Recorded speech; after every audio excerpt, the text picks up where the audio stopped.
Vidyavani community radio केंद्र प्रस्तुत करत आहे कार्यक्रम मालिका ओवी गाऊ विज्ञानाची. लेखक डॉक्टर पंडित विद्यासागर. अभिवाचन आणि संकल्पना विस्तार करत आहेत डॉक्टर दीप्ती सिधये.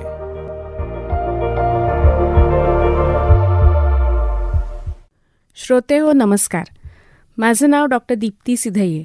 मी विज्ञान शिकवते आणि विज्ञान प्रसाराचं कामही करते. विज्ञान प्रसाराअंतर्गत आपण करणार आहोत क्रमशः वाचन. पुस्तकाचं नाव आहे ओवी गाऊ विज्ञानाची. SRTM युनिव्हर्सिटीचे माजी कुलगुरू आणि सावित्रीबाई फुले पुणे विद्यापीठातील माजी प्राध्यापक डॉक्टर पंडित विद्यासागर यांनी हे पुस्तक लिहिले आहे. खरं तर ओवीबद्ध रचनेतून विज्ञानाचं अंतरंग उलगडणारा हा साक्षेपी ग्रंथच आहे.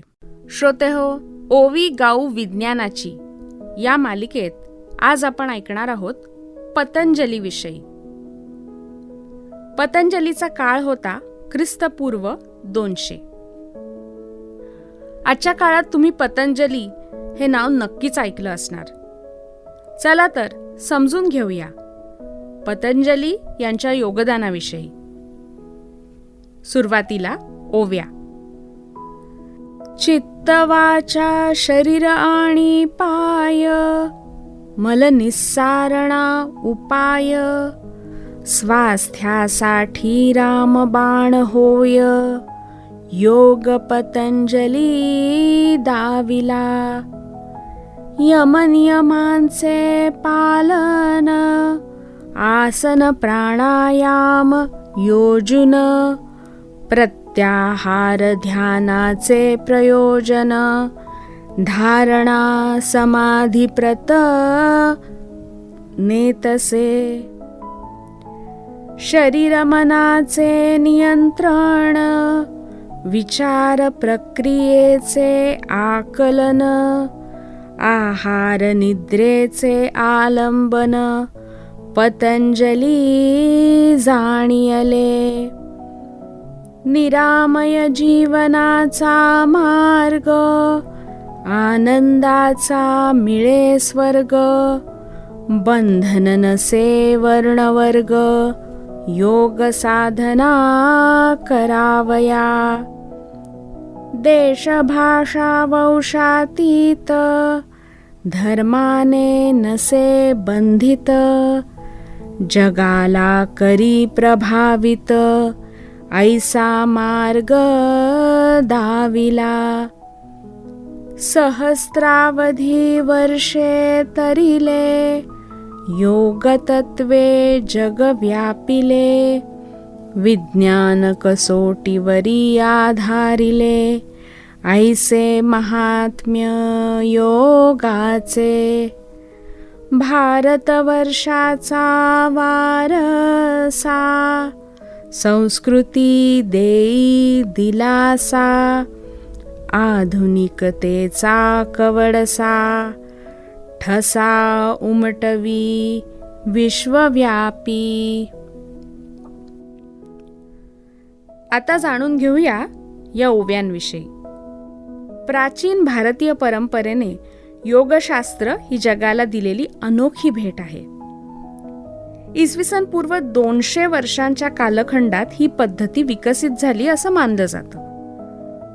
ही योगसूत्रे पतंजली या महान विभूतीने संकलित केली. सोमसूदन उर्फ पतंजली यांची आई अनसूया आणि वडील अत्री ऋषी होते अशी मान्यता आहे. पतंजली यांना आदिशेषाचा अवतार मानले जाते. पतंजली यांनी लिहिलेल्या योगावरील ग्रंथात अष्टांग योगाविषयी सविस्तरपणे विवेचन केलेले आहे. या ग्रंथाचे प्रामुख्याने 3 भाग करता येतील. त्यातील पहिल्या भागात अष्टांग योगाच्या द्वारे समाधीपर्यंत जाताना कोणत्या तत्वज्ञानाचा आधार आहे याचे विवेचन केले आहे. दुसऱ्या भागामध्ये हे करण्यासाठी आवश्यक अशा 8 पायऱ्या आणि त्या प्रत्येक पायरीचे विश्लेषण यांचा समावेश आहे. हे करत असतानाच त्या अनुषंगिक शरीरातील इतर अवयवांची कार्य आणि संबंध याचाही काही प्रमाणात उहापोह आहे. योगाचा अवलंब केल्यानंतर त्याचे शरीरावर होणारे परिणाम, त्याचप्रमाणे त्यातून माणसाला प्राप्त होणाऱ्या क्षमता यांचं विवेचन 3ऱ्या भागात आहे. त्यातही काही स्वीकारार्ह आणि काही अद्भुत अशा गोष्टींचा समावेश आहे. त्यातील काही गोष्टी काल्पनिक वाटाव्यात इतक्या चमत्कृतीपूर्ण आहेत. तरी सुद्धा योग हे शास्त्रीय पायावर आधारित असून कोणत्याही बाह्य घटकांचा वापर न करता अंतर्मनाचा शोध कसा घ्यावा याविषयीचं ते एकमेव शास्त्र आहे. त्यामुळे अलीकडच्या काळामध्ये जगभरात त्याचा स्वीकार होत आहे. पतंजली यांनी त्यांच्या अगोदर अस्तित्वात असणाऱ्या योगविषयक संकल्पनांचं केवळ एकत्रीकरणच केलं नाही, तर अभ्यास आणि प्रतिभेच्या जोरावर त्यामध्ये भर घातली.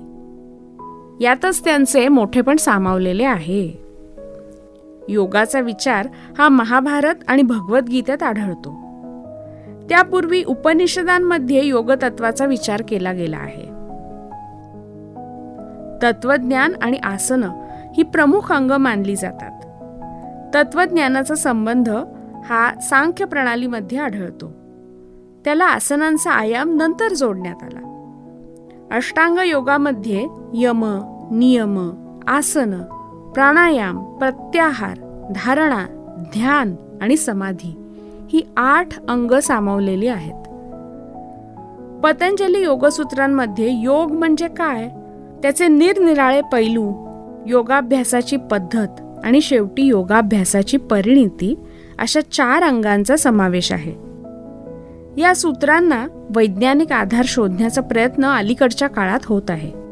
योग हे एक शास्त्र मानलं तर त्याची काही ठळक वैशिष्ट्ये दिसून येतात. योगामध्ये खोलवर जाऊन आपल्या विचारांचा मागोवा घेत आणि त्यावर नियंत्रण प्रस्थापित करून एकाग्रतेचा मार्ग सांगितला आहे. समाधी अवस्थेत जाण्यासाठी कोणत्याही बाह्य साधनांची आवश्यकता नाही. पाश्चात्य विचारांपेक्षा हा वेगळा विचार आहे. धर्माचं अधिष्ठान हे भक्ती आणि समर्पण यावर असतं. योगसूत्रांमध्ये या विचाराला स्थान नाही. त्यामुळे हा विचार धर्मविरहित ठरतो. या सूत्रांमध्ये अशी सूत्र आहेत जी मानसिक अवस्थांचं वर्णन करतात. त्यातील एका सूत्रामध्ये जागृत आणि निद्रावस्था याविषयी विवेचन केलं आहे. जागेपणी प्रत्येकाला सभोवती काय घडत आहे याची जाणीव असते.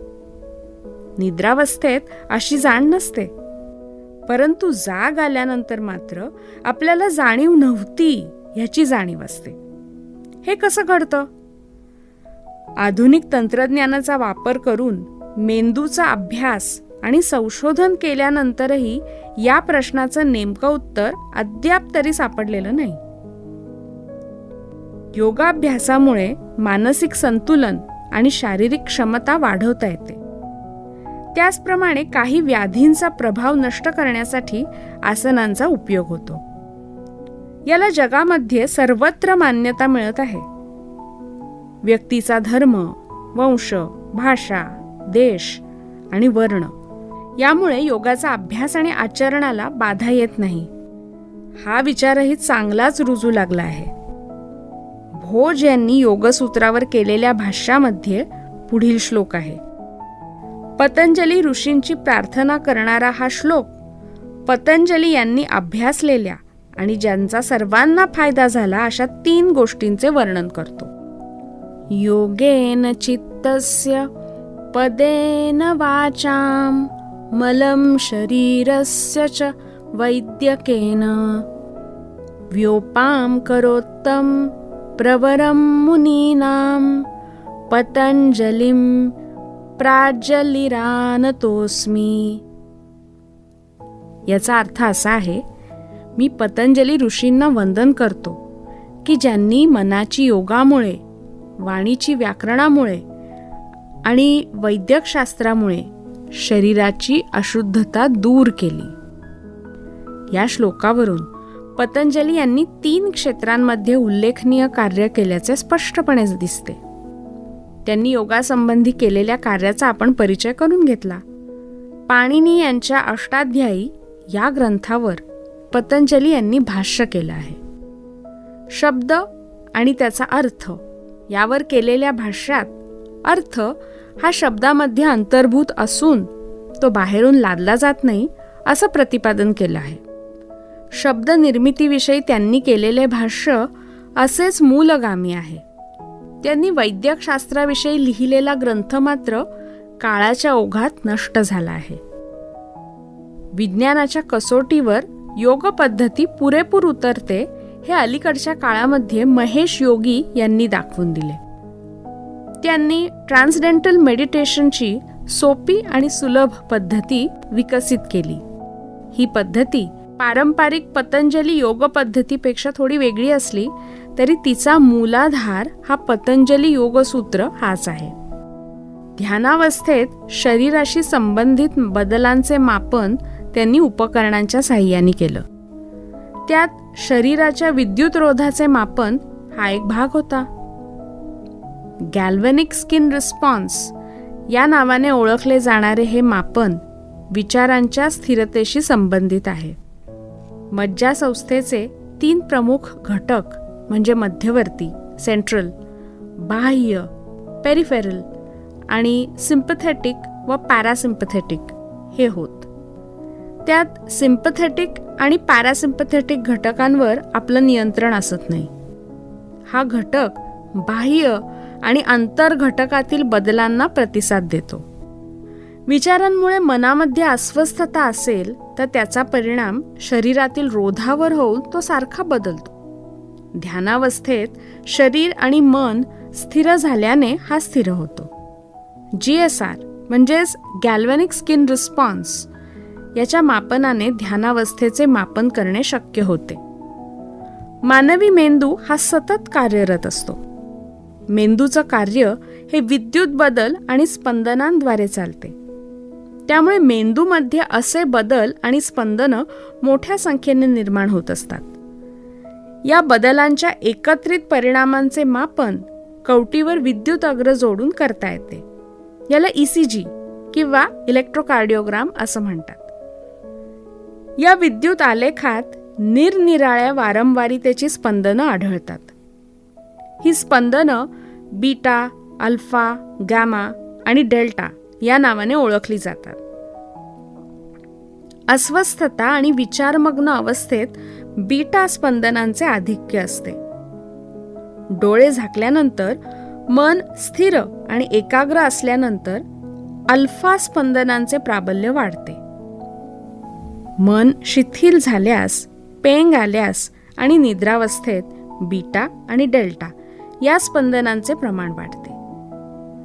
साहजिकच ध्यानावस्थेत अल्फा स्पंदनांचे प्राबल्य दिसून आले आहे. त्यामुळे काही प्रमाणात ध्यानावस्थेचे मापन करण्यात याचा उपयोग होतो. रक्तदाब, हृदयस्पंदनं, शरीराचं तापमान, श्वासोच्छ्वास आणि जैवरासायनिक बदल यांचंही मापन केलं गेलं आहे. आसनांचा उपयोग काही शारीरिक व्याधी कमी करण्यासाठी करता येतो. हे आता मान्य करण्यात आलं आहे. योग हा स्थलकालातीत तसंच वर्ण, धर्म, देश, भाषा विरहित आहे. याला आता मान्यता मिळू लागली आहे. पतंजली यांचे योगदान काळाच्या कसोटीवर पुरेपूर उतरले आहे. त्यामुळे श्रोतेहो, जेव्हा तुम्ही योगासनं कराल तेव्हा पतंजलीची आठवण काढायला विसरू नका. ओवी गाऊ विज्ञानाची या श्राव्य मालिकेतील पतंजली या विषयावरचा आजचा भाग होता.